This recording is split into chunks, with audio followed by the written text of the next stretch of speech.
This program is supported by Northern Cement Max Plus, Supreme at Max Pro Northern Cement, Ahon, Bangon, Sulong, and SMC Global Power.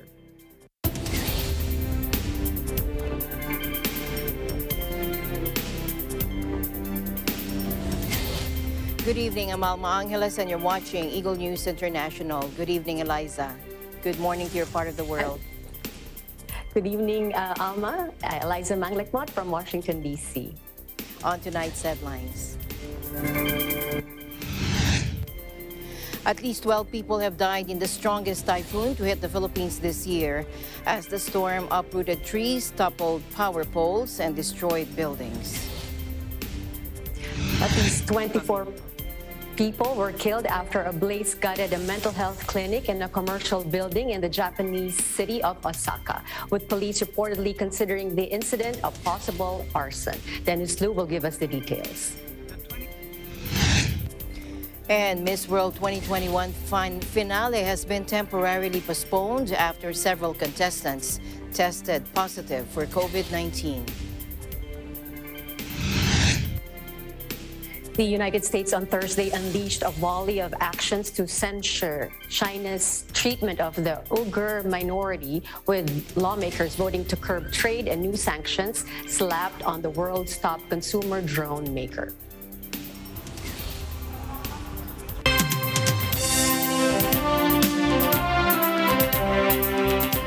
First in our news, at least 12 people have died in the strongest typhoon to hit the Philippines this year. That according to the disaster agency after the storm swept across the archipelago, uprooting trees, toppling power poles, and flooding villages. More than 300,000 people fled their homes and beachfront resorts as Typhoon Rai pummeled the southern and central regions of the country.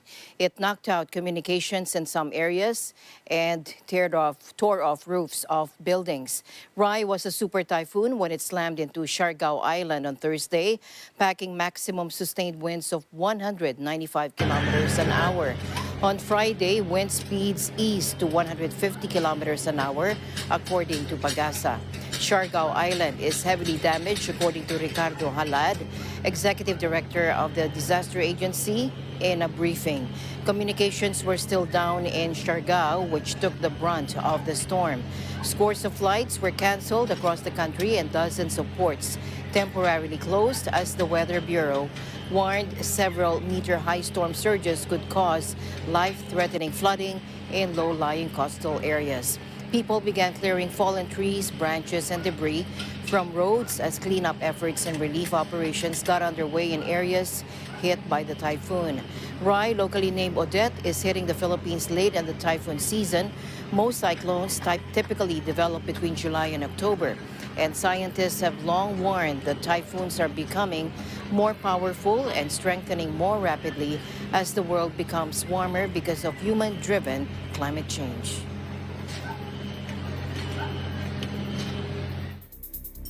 The Department of Public Works and Highways, or DPWH, reported today that the damage to infrastructure caused by Typhoon Odette in areas in the Visayas and Mindanao has been initially placed at more than 178 million pesos. Here's Undersecretary Emerson Benitez from the DPWH.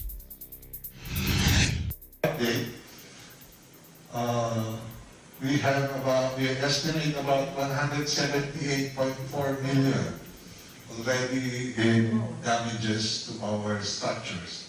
These are only the roads and bridges. Iba pa po yung mga buildings and private structures. What has DPWH, what actions have the department taken? On the ground, we have activated our disaster relief and rescue teams after a strong rainfall. May mga naglandslide, may mga additional damages.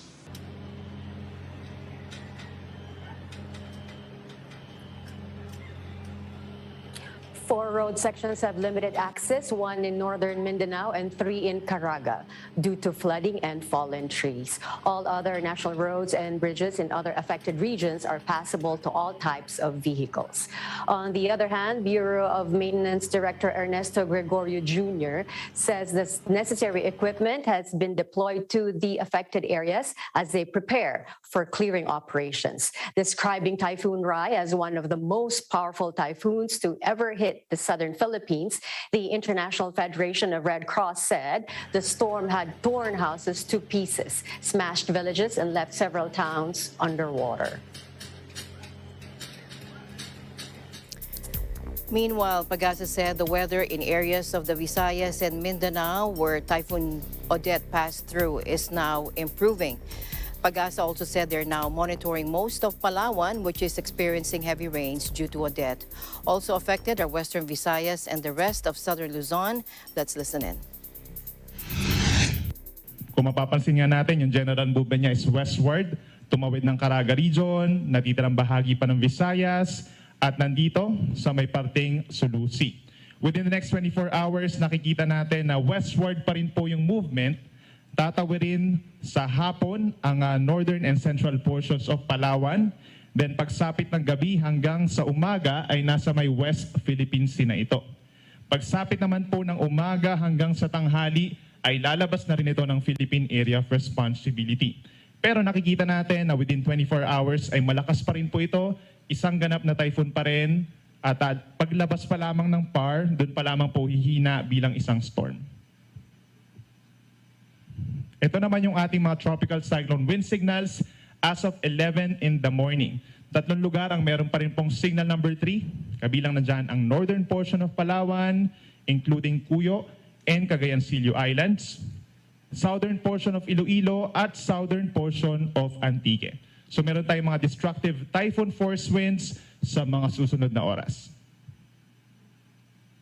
Meron naman tayong tropical cyclone wind signal number 2 or damaging storm force winds sa southern portion ng Oriental Mindoro, southern portion of Occidental Mindoro, western portion of Romblon, central portion of Palawan, kabilang ng Kalayaan and Calamian Islands, gayon din sa Aklan, Capiz, rest of Iloilo and rest of Antique.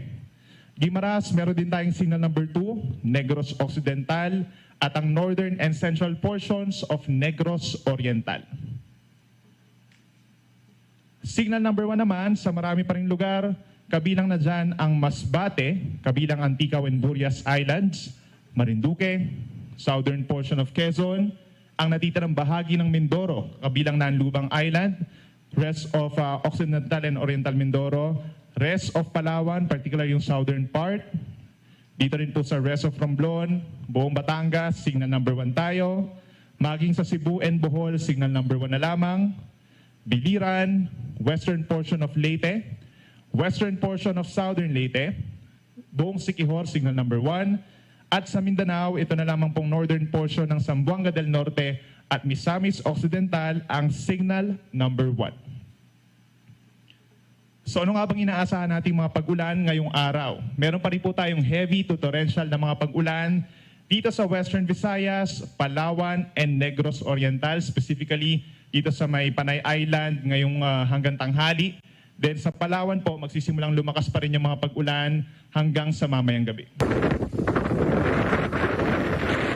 Now, according to Pagasa, also, Odette will re-emerge over the West Philippine Sea this evening and pass in the vicinity of Kalayaan Islands Saturday morning. And it's seen to exit the Philippine Area of Responsibility Saturday morning or early afternoon. It's forecast to remain a typhoon. Re-intensification is likely once it emerges over the West Philippine Sea. Malacanang on Friday assured the government is providing continuous assistance in areas affected by Typhoon Odette. Latest report from the National Disaster Risk Reduction and Management Council, or NDRRMC. Acting Presidential Spokesperson Carlo Nograles said 83,026 families, or 332,855 persons have been preemptively evacuated in Region 6, 7, 8, 9, and Caraga as of Friday. According to Nograles, the Department of Social Welfare and Development has provided family food packs to disaster-affected families and continues to coordinate with affected local government units for augmentation support and ensure that the immediate needs are quickly addressed. He says government is assisting round the clock those affected by Typhoon Odette. Power restoration is likewise ongoing in 62 cities and municipalities. Meanwhile, what you see on your screen is aerial footage from the Philippine Coast Guard Aviation Force showing the effects of Typhoon Rai on the island of Siargao, where it first made landfall. Swaths of rice fields are still submerged in floodwater. The country's disaster agency says at least 12 people have been killed by the storm, the strongest typhoon to hit the Philippines this year. And let's get the latest situation in Cebu. Here's Chloe Pacheco from our EBC Cebu Bureau. Chloe. After the onslaught of Tropical Storm Odette in the region of Central Visayas, most of the trees and electrical posts are now lying on the street. Since 7 p.m. last night until now, there is still no electricity. Several roofs and walls of houses that are made of light materials were also carried away by the strong winds. Despite the raging storm, house robbers are still evident, stealing valuables from the houses of residents that evacuated to a safer place.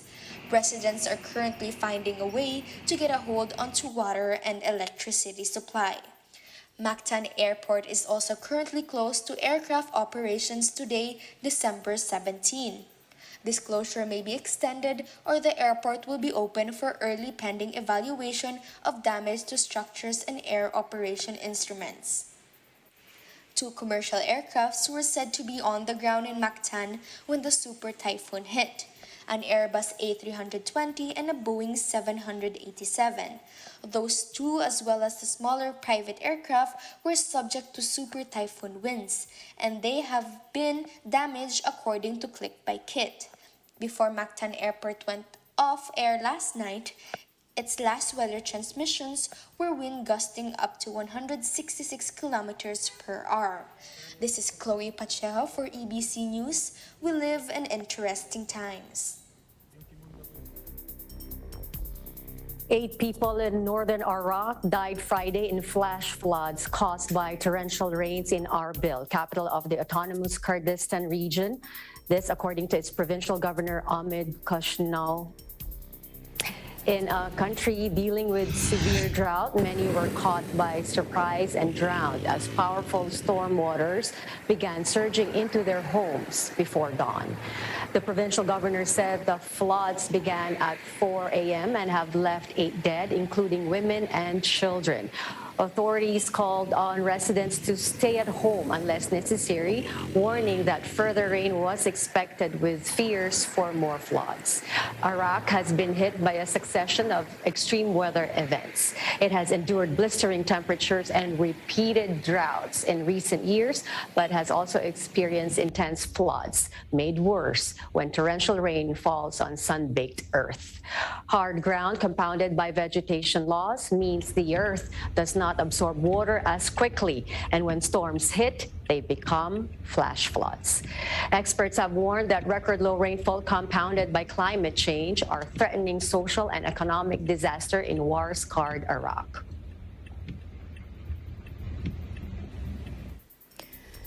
Meanwhile, Chinese rescuers are now racing to reach 21 miners trapped in a coal mine in Xiaoyu City in northern China's coal-producing Shanxi province.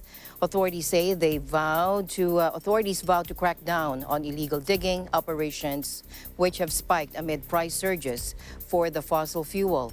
The group of 21 were trapped when the mine flooded late Wednesday in Xiaoyu City in northern China's coal-producing Shanxi province, prompting a huge recovery effort. Hundreds of rescuers have been dispatched to the mine where 3 pumps are draining the water.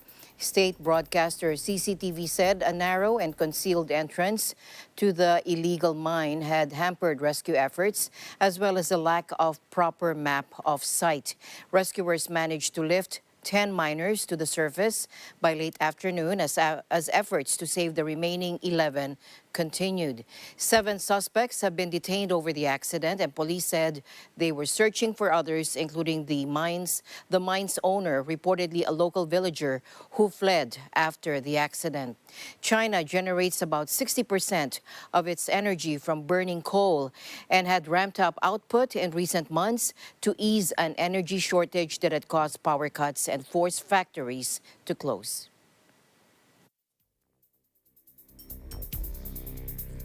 At least 24 people were killed after a blaze gutted a mental health clinic in a commercial building in the Japanese city of Osaka on Friday. This is according to local media, with police reportedly considering the incident a possible arson. Dennis Liu reports. 27 people were feared dead after a blaze swept through a commercial building housing a mental health clinic in the Japanese city of Osaka Friday. Reports said police considered arson a possible cause of the fire. Some media outlets said a man had allegedly dispersed a liquid to start the blaze. Police said they're investigating the real cause of the fire. The Osaka Fire Department told AFP that 27 of the 28 people injured in the blaze showed no signs of life. In Japan, only a doctor can officially certify someone dead. Local media said in the afternoon that 5 people had been confirmed dead. Authorities said the fire was detected at 10:18 a.m. or 1:18 GMT on the 4th floor of the 8-story structure. As of noon, 70 fire engines are at the scene. The blaze in a busy business area near Kitashinchi train station in the city in western Japan had been put out after half an hour. Most of the building's exterior remained intact after the fire, with around 20 square meters or 215 square feet reportedly burned in the blaze.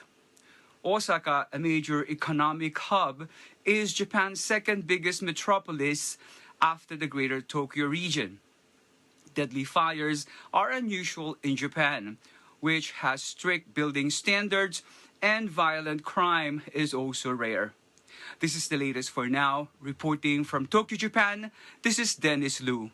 We live in interesting times. In other news, Ukraine said today that one of its soldiers was killed in fighting with pro-Russia separatists in the east of the country as tensions soar with Moscow. The Ukrainian army said separatists had targeted its positions with grenade launchers and mortars. And the latest death brings Ukraine's toll in the simmering conflict to 65 since the start of the year, according to an AFP tally, and based on their official figures, compared to a total of 50 in all of 2020. Russia has massed around 100,000 troops on its side of the border, and U.S. President Joe Biden warned his Russian counterpart, President Vladimir Putin, of sanctions like he's never seen should the troops attack Ukraine. European Union leaders on Thursday, meanwhile, urged Moscow to halt its military buildup and return to talks led by France and Germany. The conflict in eastern Ukraine has so far left more than 13,000 dead.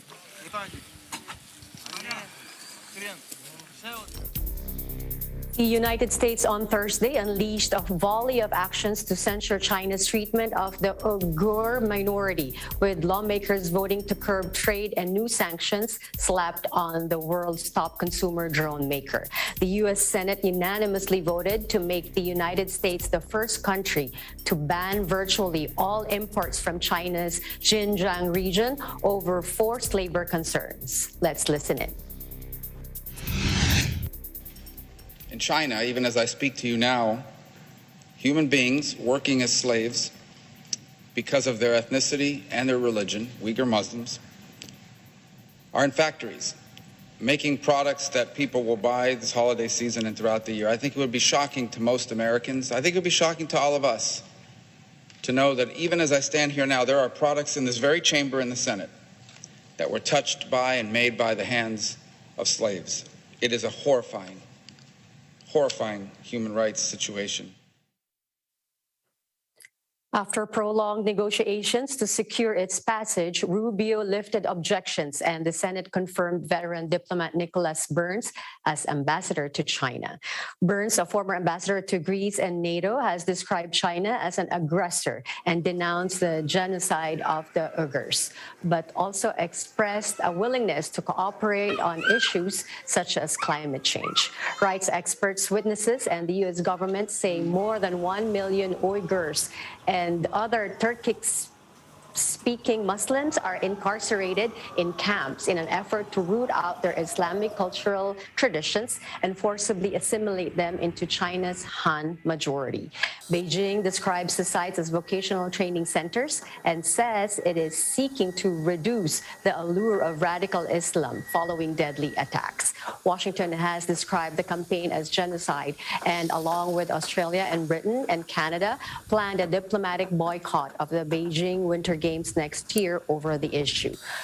On Friday, Beijing said it firmly opposes the move and will take all necessary measures to protect Chinese companies.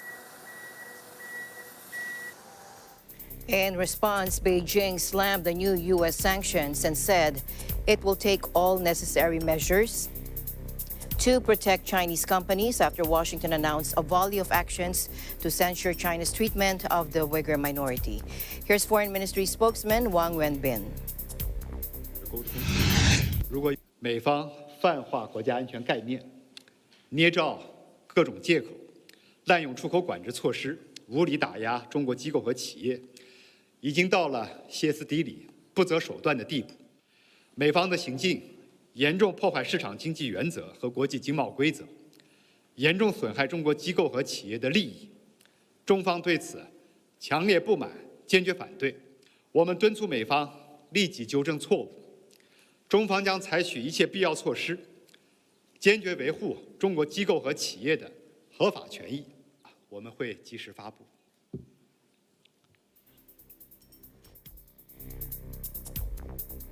White House Principal Deputy Press Secretary Karine Jean-Pierre says the White House welcomes reports that the remaining 12 of 17 North Americans kidnapped in Haiti have been freed.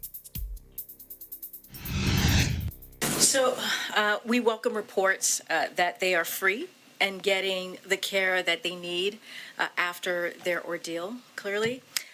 We are thankful for the FBI, the State Department, and Haitian law enforcement officials who have been working tirelessly to get these missionaries safely home. The remaining 12 of 17 North Americans kidnapped in Haiti 2 months ago have been freed after negotiations with a notorious criminal gang to secure the missionary group's release. The 16 Americans and 1 Canadian were abducted on October 16 while returning from an orphanage in an area east of the capital, Port-au-Prince, controlled by 400 Mawozo, one of Haiti's most powerful gangs. 2 of the 17 were released in November and another 3 were freed earlier this month. Christian and Ministries based in the U.S. state of Ohio has said the initial group of hostages were 12 adults aged 18 to 48 and 5 children ranging in age from 8 months to 15 years. The U.S. State Department Travel Advisory warns against visiting the Caribbean nation, noting kidnapping is widespread and victims regularly include U.S. citizens.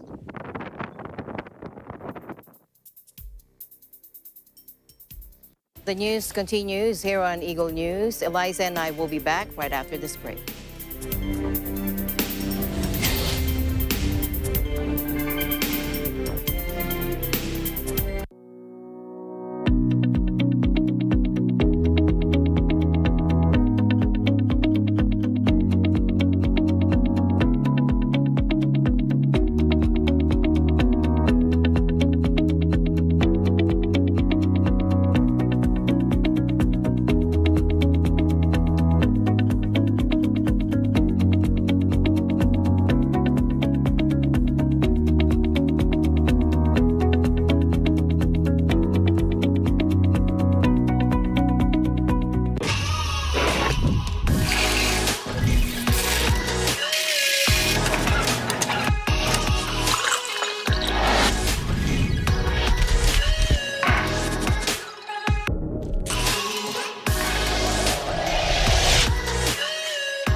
Mula noon hanggang ngayon, gabay natin ang MTRCB ratings sa matalino at responsableng panonood.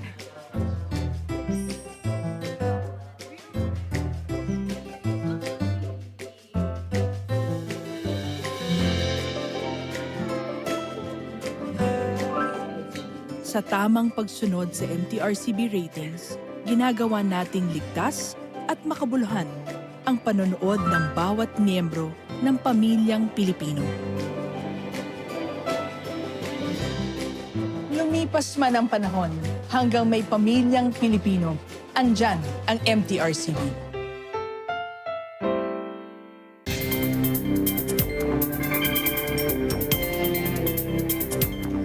Welcome back. Miss World 2021 finale has been temporarily postponed after several contestants tested positive for COVID-19. The announcement was made on Thursday, just hours before the event was scheduled to start. In a statement released hours before the pageant was due to start, organizers said they were rescheduling the televised finale, citing the health and safety interests of contestants, staff, crew, and general public. The Puerto Rico Health Department's epidemiologist, Melissa Marzan, announced that there had been 38 positive cases associated with Miss World, 15 staff, and 23 contestants. The contestants are currently in isolation in Puerto Rico, where the finale was scheduled to take place. The contestants will be allowed to return home only after they are cleared by health officials. The broadcast of the finale will be rescheduled at Puerto Rico Coliseum Jose Miguel Agrelot within the next 90 days. Miss World Philippines National Director Arnold Vega Fria released a statement saying that the organization supports and commends Miss World's efforts in ensuring that contestants are immediately quarantined and constantly monitored in the next few weeks. He also assured that our representative, Miss Philippines, has tested negative and continues to take all precautionary measures. Last year's pageant was canceled due to the pandemic, making 2019's winner, Jamaica's Tony Ann Singh, the longest reigning Miss World title holder. Meanwhile, U.S. President Joe Biden warned Thursday of a winter of severe illness and death for those unvaccinated against COVID-19 as the G7 called the Omicron variant the biggest threat to global public health. About today, but I want to send a direct message to the American people. Due to the steps we've taken, Omicron has not yet spread as fast as it would have otherwise done. And that's happening in Europe. But it's here now, and it's spreading, and it's going to increase. For unvaccinated, we are looking at a winter of severe illness and death for unvaccinated. For themselves, their families, and the hospitals they'll soon overwhelm. But there's good news. If you're vaccinated, you have your booster shot, you're protected from severe illness and death, period. Number 2, booster shots work. 3, boosters are free, safe, and convenient. About 60 million people have been boosted. So go get your shot today. Go get boosted if you had your first 2 shots. If you haven't, go get your first shot. It's time. It's time. It's past time. Biden's warning about the winter came as he urged Americans who have already had 2 shots to get boosters and vaccine skeptics to step up and get jabbed. The United States, the hardest hit country in the world, is currently averaging 1,150 COVID-19 deaths per day. This is according to figures from the Centers for Disease Control and Prevention. In the first 2 weeks of December, the average daily cases of infection spiked in the United States by 35%. Meanwhile, EU Commission President Ursula von der Leyen says the European Leaders Summit is now focused on the COVID-19 pandemic and the Omicron variant. And she said that the Omicron variant is spreading at a ferocious pace. Let's listen in. The pandemic was our first and foremost topic. Even as we battle at this time Delta still, we know that the Omicron variant is really threatening us. It is spreading at a ferocious pace and potentially has the risk of escaping our vaccines, at least partially. We know that our healthcare systems are overstretched right now, and this is partly linked to the large number of unvaccinated patients. So in conclusions, the answer can only be to increase vaccination, to include children above 5 years old, boosting and protective measures. That has to be the answer we give to this new variant. EU leaders said on Thursday that vaccinations and booster shots would be vital to counter the Omicron coronavirus variant as countries stepped up restrictions to slow its spread. The EU summit they were participating in also emphasized the need for coordinated efforts based on science amid go-it-alone measures applied notably by Italy. The joint conclusion swiftly adopted at the beginning of the one-day gathering underlined the urgency Omicron has injected into European policy making just 3 weeks after South African researchers detected the strain. The news continues. Eagle News International will be right back. Stay with us.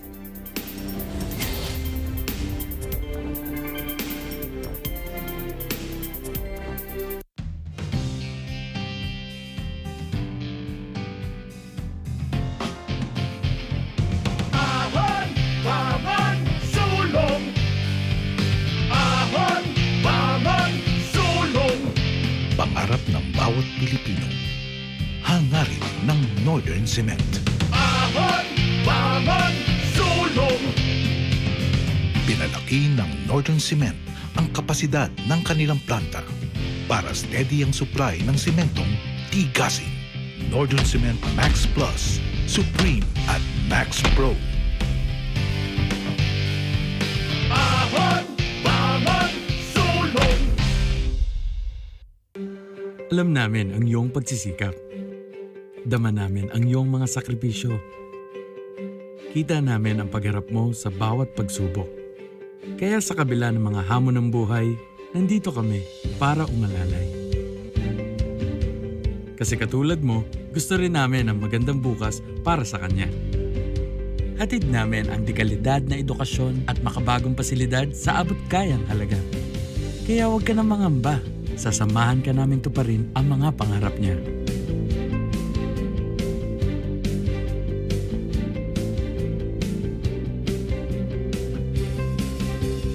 Maaasahan mong sulit dito ang mga pinagsikapan mo.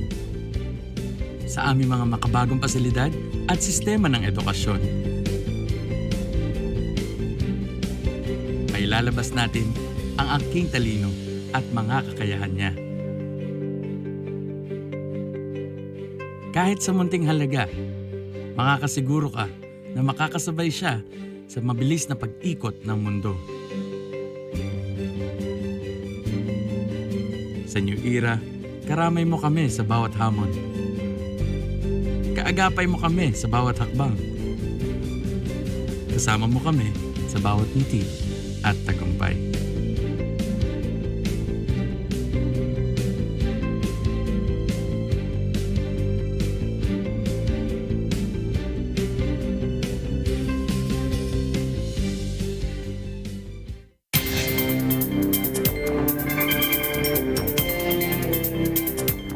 Welcome back. Europe stepped up vaccinations of children aged 5 to 11 against COVID-19 Wednesday as the EU's health agency warned immunization alone would not stop the rapid rise of the Omicron variant. The rapid spread of the heavily mutated Omicron variant lent fresh urgency to the push as EU Chief Ursula von der Leyen warned the new strain could be dominant in Europe by mid-January. Und das, was mich besorgt, ist, dass wir jetzt zusätzlich am Horizont Omikron sehen, die neue Variante, die offensichtlich noch ansteckender ist. Wenn man sich die Zeit der Verdopplung der Fälle der Neuinfektionen anschaut, dann sind das gerade 2 bis 3 Tage. Das ist rasant. Und die Wissenschaft sagt uns, dass wir damit rechnen müssen, dass Mitte Januar bereits Omikron die neue dominante Variante in Europa sein wird. Croatia, Germany, Greece, Hungary, and Spain were among those opening up their inoculation drives to younger kids, with other nations still weighing their approach.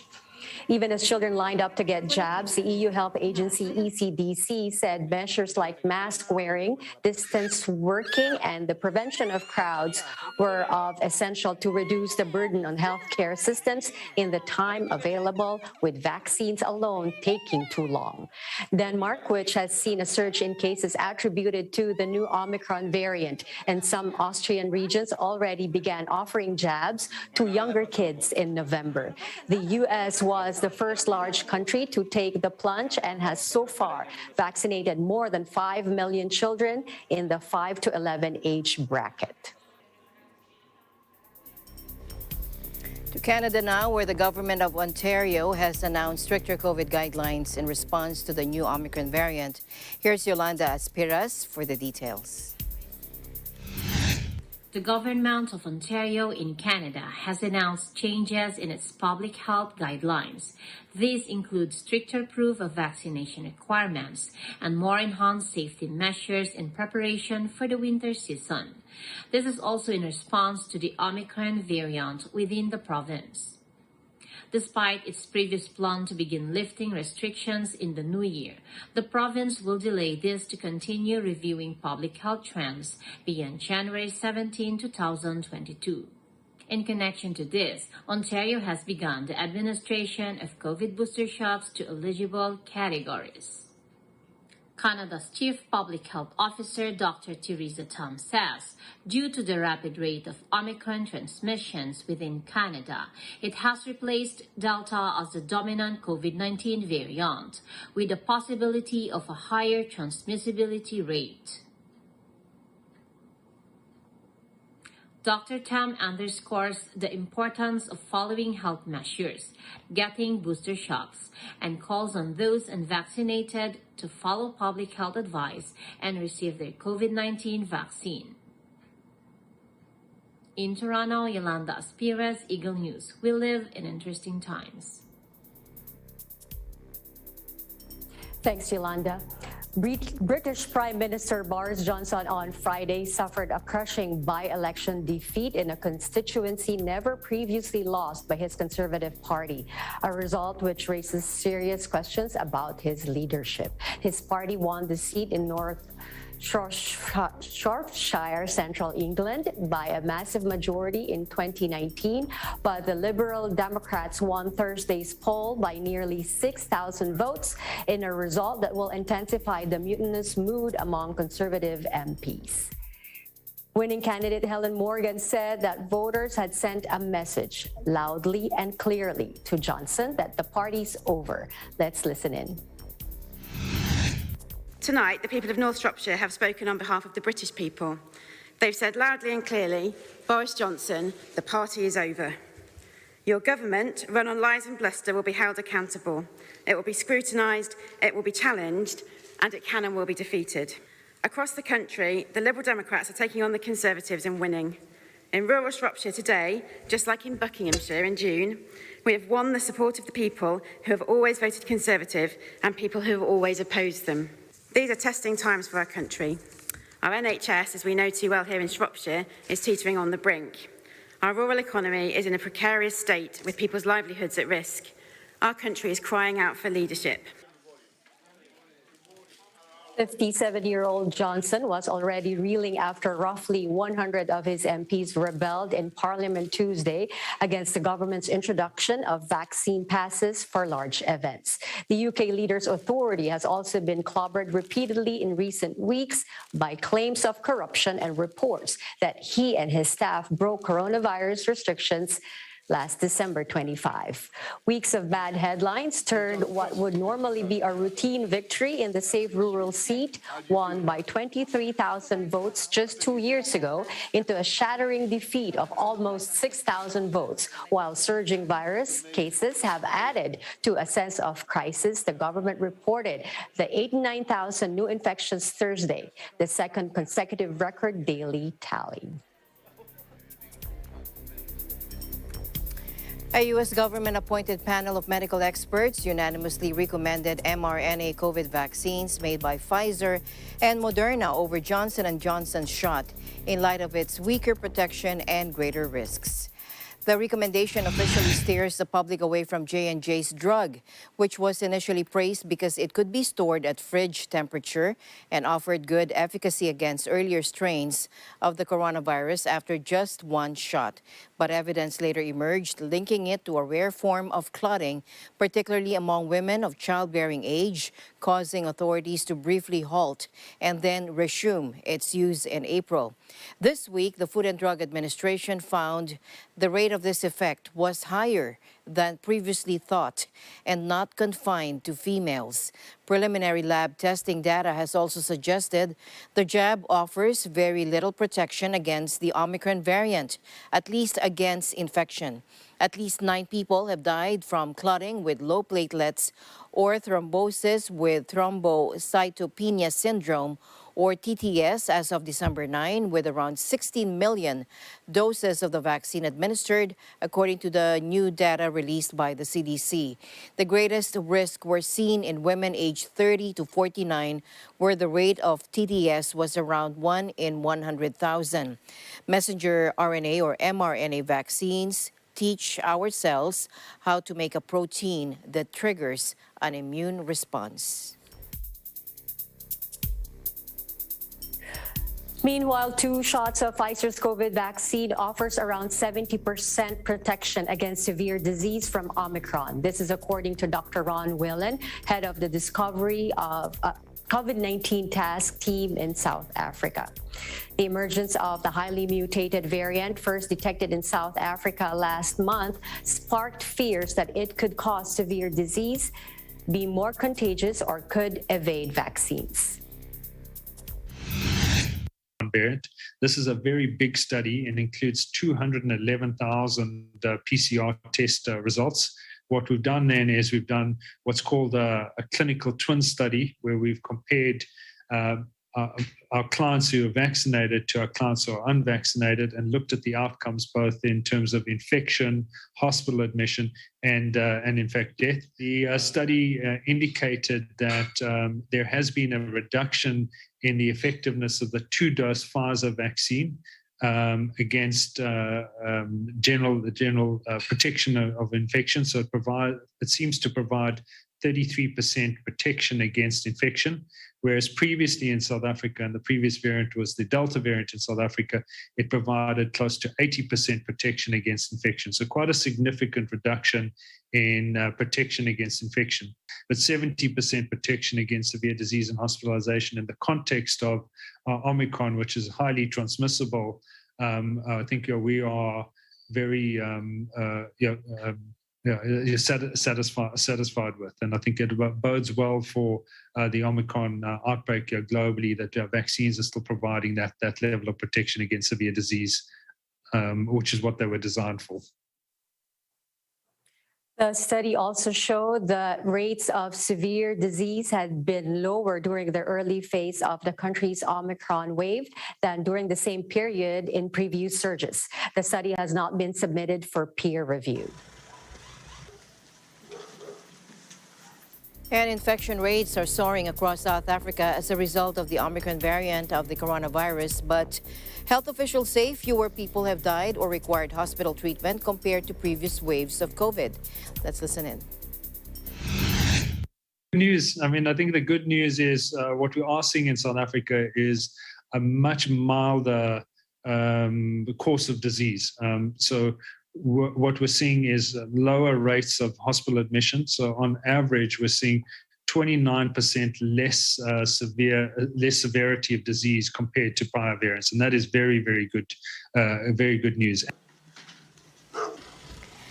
Health Minister Joe Fala said that the data do not mean that Omicron is less virulent, but rather than vaccines are preventing serious illness. The highly mutated Omicron strain was first detected in South Africa and Botswana last month, sparking global panic. With more than 3 million cases, South Africa is by far the hardest hit country on the continent.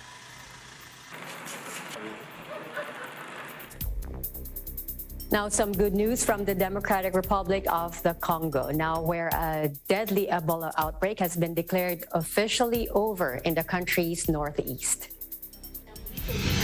Welcoming the news, the World Health Organization, or WHO, noted that the October outbreak was the second in North Kivu province this year. In total, there were 11 confirmed cases of Ebola infection, including 6 deaths in the latest episode, which was declared on October 8. This was the country's 13th outbreak, and it occurred in the same area as the 2018 outbreak, which lasted 2 years. WHO said that the swift response of the authorities in deploying contact tracing teams and in supporting testing and disease surveillance had proved effective in containing the outbreak in Beni.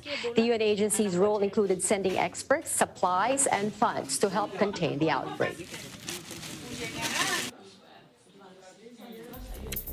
Speaking to journalists in New York, Antonio Gutierrez asked member states to be far more ambitious in their efforts to reach 70% of people in all countries by the middle of next year, a goal established by the WHO.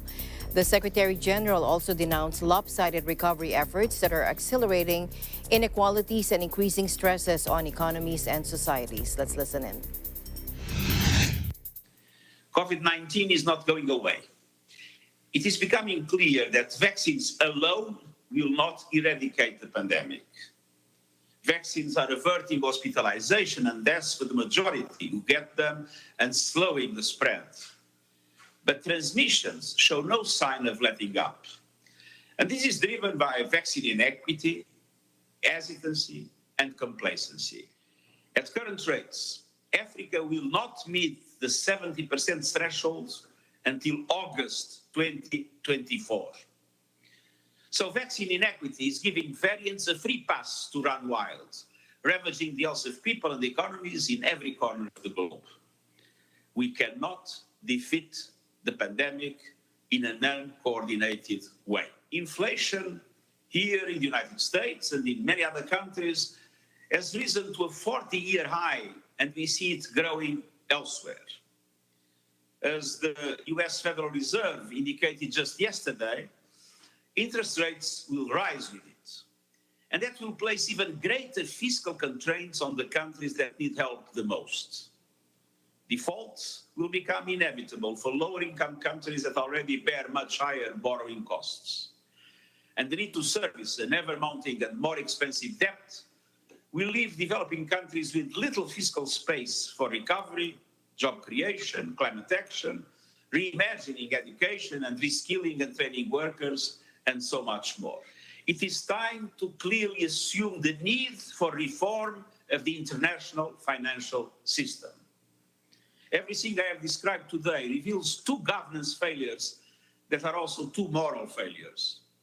We have a serious governance problem with respect to the prevention, detection, and response to pandemics, and we have a serious governance problem in relation to the international financial system. I think things are getting so bad, things are getting so nasty in relation to the pandemic, in relation to the dramatic injustice from the economic and financial side, and in relation to the climate situation, that my hope is that people will finally understand that the only way to be an egoist intelligent is to be in solidarity.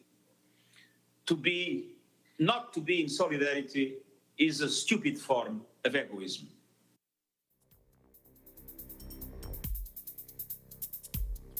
Facing a shortage of staff for the last several years, the traditional Bavarian restaurant Runenbaum in the small town of Dormitz has found a high-tech solution, hiring a robot named Hild. Der Roboter ist wahrscheinlich die Zukunft, aber schöne, nette Bedienung ist fast schön. Es gibt keinen Ersatz ohne... Ja. Aber es geht. Bestimmt spart das die Zeit, weil die Bedienung ist immer noch da und die serviert das zum Schluss. Und der Roboter, das ist die Zukunft. Also wir haben uns da dazu entschieden, weil wir eben den Fachkräftemangel haben, dass wir die Unterstützung in der technischen Form uns suchen, Es ist natürlich kein Ersatz, aber es ist eine Erleichterung für die Kellner. The arrival of the Omicron variant of the coronavirus is a blow for governments around the world, causing labor shortages. But robots are making the jobs of their human co-workers easier. I wish I had one at home. Thank you so much, Eliza, for keeping me company tonight. Thank you so much.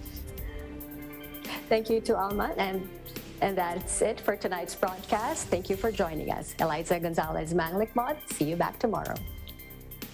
And at the end of the day, there remains so much more to be grateful for. We'll see you back tomorrow. I'm Alma Angeles, and we live in interesting times.